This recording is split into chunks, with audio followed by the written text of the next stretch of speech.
আমরা আজকে যে সিনেমাটা নিয়ে আলোচনা করব, রেনবো জেলি। তো এই সিনেমাটা শুরুতে দেখতে পাবো যে বাচ্চাটি চেষ্টা করছে তার মামাকে খুশি করার, কিন্তু মামাকে খুশি করতে পারছে না। চায়ের জলের যে সসপেন সেটা আগুনে পুড়িয়ে ফেলেছে। এর ভেতর আবার চা করে নিয়ে যায়। তখন সব বাচ্চারা নিচে খেলছিল, তারা আসে এবং মামার জানলার কাচ ফাটিয়ে দেয়। সেই সময় আবার পাওনাদার চলে আসে, কাবলিওয়ালা। তো চায়ের দোকানের লোকটা কোনো রকমে ওদের বলে বাঁচায় কাবলিওয়ালার থেকে। সেই চায়ের দোকানের লোকটা একদিন অপুর জন্মদিন ছিল, সেই জন্য গিফট দেয় রঙিন মাছ এবং নানা রকমের ড্রয়িং পেন্সিল। কিন্তু এদিকে পপিন্স গান গাইছে একা একা, সেটা দেখতে দেখতে বাড়ি আসে। এদিকে পপিন্স দেখতে পায় যে তার মা বাবা এখন একটি পার্টিতে যাবে, এবং এদিকে কিন্তু ছেলেটি তখন বসে পড়েছে তার মা বাবার ছবির সামনে। আসলে ছেলেটি অনাথ। সে তার মা বাবাকে বলছে যে আমার জন্মদিন, কিন্তু আমি তোমার জন্য ছবি এঁকেছিলাম। সে তার মনের কষ্ট, বাবার দেওয়া ডায়েরির কথা এসব বলতে থাকে। পপিন্স ওদিকে চলে যায় স্কুলে। এইসব দেখতে দেখতেই দিন কেটে যেতে থাকে। তো সে যখন ফেরে তখন দেখতে পায় যে কটা বেলুন কিনেছে। এদিকে ওকেই সমস্ত রান্না বান্না করতে হয়, মামার জন্য রান্না করে দিতে হয়। এদিকে লিটল প্রিন্স হ্যাপি বার্থডে বলে একটা ছবি এঁকে দিয়েছিল পপিন্স। আবার তার পরক্ষণেই দেখা যায় যে মোচা রান্না করতে বলেছিল মামা, সেই মোচাটা এত বাজেভাবে রান্না করেছে যে মামা ওকে খাওয়ায় এবং ও খেয়ে বমি করে। তো এইভাবে রেনবো জেলির যে গল্পটা এগোতে থাকে এবং দুঃখ কষ্টের মাঝেই জীবন চলতে থাকে। বেলুনগুলো উড়িয়ে দেয়, এভাবেই রূপকথাটা যেন উড়ে যেতে থাকে। সমস্ত কিছু যখন মিলেমিশে একাকার হয়ে যাচ্ছে, তখন সিনেমাতে আবির্ভাব ঘটে এক পিসির।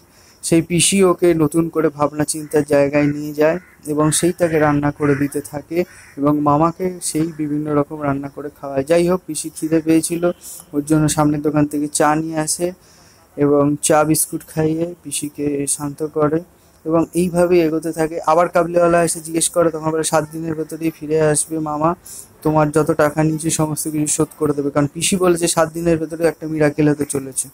তো এইভাবে পিসি পুডিং রান্না করে খাওয়ায়, কিন্তু সে সামনে যায় না, কিন্তু সেই পুডিং খেয়ে মামার ভালো লেগে যায়। এইভাবেই সময় কাটতে শুরু করে এবং বিভিন্ন রকমের রান্না বান্নার মধ্যে দিয়ে সময় কেটে যেতে শুরু করে। এদিকে নানা রঙের কিছু মিশ্রণ নিয়ে এসেছিল পিসি। এখানে শ্রীলেখা বন্দ্যোপাধ্যায় সেই রোলটি খুব সুন্দরভাবে প্লে করেছে।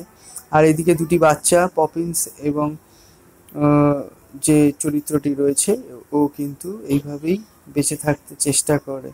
এই রকম ভাবেই দেখা যায় তাদের ভেতর কথোপকথন চলে।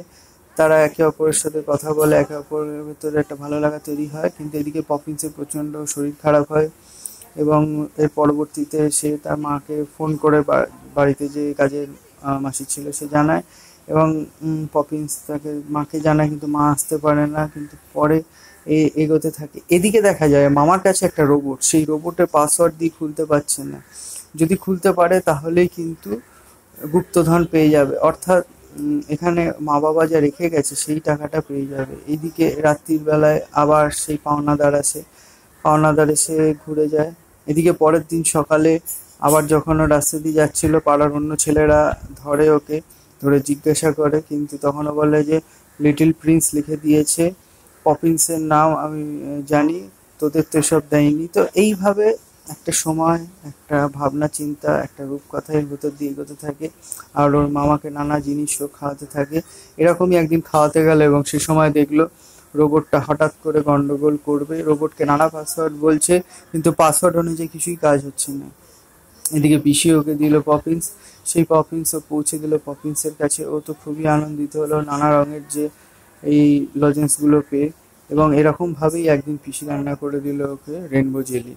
এই রেনবো জেলি খাওয়ার পরে কি হবে সেটাই আসলে সিনেমায় দেখবার একটা রহস্য কাজ করেছে। মানে গুপ্তধন কি পাবে, কেমন করে পাবে, কিভাবে পাবে।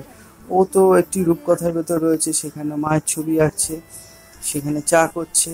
সেখানে একদিন এরকম করে সময় কাটতে কাটতে গেল, মামা আর কথা বললো না। যে মামা ওকে মারতো, যে মামাকে টাকা দিত না, যে মামা কাবলিওয়ালা থেকে ধার করেছিল, সেও একদিন বলো হরি হরি বল করে চলে গেল।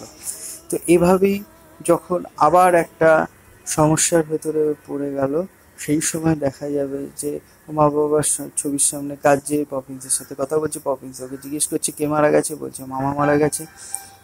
এসবের ভেতর দিয়ে ও রোবটটার কাছে যাবে, রোবটটার কাছে গিয়ে চেষ্টা করবে যে দেখবার যে কি আছে না আছে। আসলে ওর একটা কম্পালসিভ ডিজিজ ছিল। এই অসুখটা হওয়ার জন্য ওকে স্কুল থেকে বের করে দিয়েছিল, বাড়িতেই থাকতো এবং এই মামার কাছেই ও থাকতো। কিন্তু মামা গুপ্তধন যেহেতু পায়নি, কোনো টাকা পয়সাই সে পেল না, সে মারা গেল। এদিকে দেখা গেল রোবটের সামনে দাঁড়াতে এই টিয়া পাখিটা দূরে ছিল, খাঁচার ভেতর থেকে পাসওয়ার্ড বলে দিল এবং সেই পাসওয়ার্ড মিলে গেল এবং মিলে যাওয়ার সাথে সাথেই দেখা যাবে, একটু পরে দেখতে পাবেন যে নিচের দিকে আহ, খুলে গেল। পাসওয়ার্ডটা মিলে যাওয়ার সঙ্গে একটা ড্রয়ার খুলে গেল এবং সেই ড্রয়ার থেকে সে একটা বাবার চিঠি পেলো। সেই বাবার চিঠির ভেতর লেখা ছিল তার সমস্ত সম্পত্তি তার জন্য দেয়া রইল, একটা উকিলের অ্যাড্রেস রয়েছে, সেই উকিলের অ্যাড্রেসে গেলেই সে সমস্ত কিছু বুঝে নিতে পারবে। তার একটা কম্পালসিভ অসুখ রয়েছে, ডিজিজটা থাকার জন্য সে হয়। আবার কাবলিওয়ালা যখন আসে সে তখন তাকে সেই ভিজিটিং কার্ডটা দিয়ে দেয়। এভাবেই একটা রূপকথা, একটা জীবন, একটা উড়োজাহাজ কেটে যেত এবং সেই সময়ের ভেতর দিয়েই দেখা যায় যে ফিরে পায় তার সম্পত্তি এবং কাবলিওয়ালাই এখন ওকে দেখাশোনা করে। আসলে সব রূপকথা মিথ্যে হয় না, মা কালীর দিব্যি বলছি।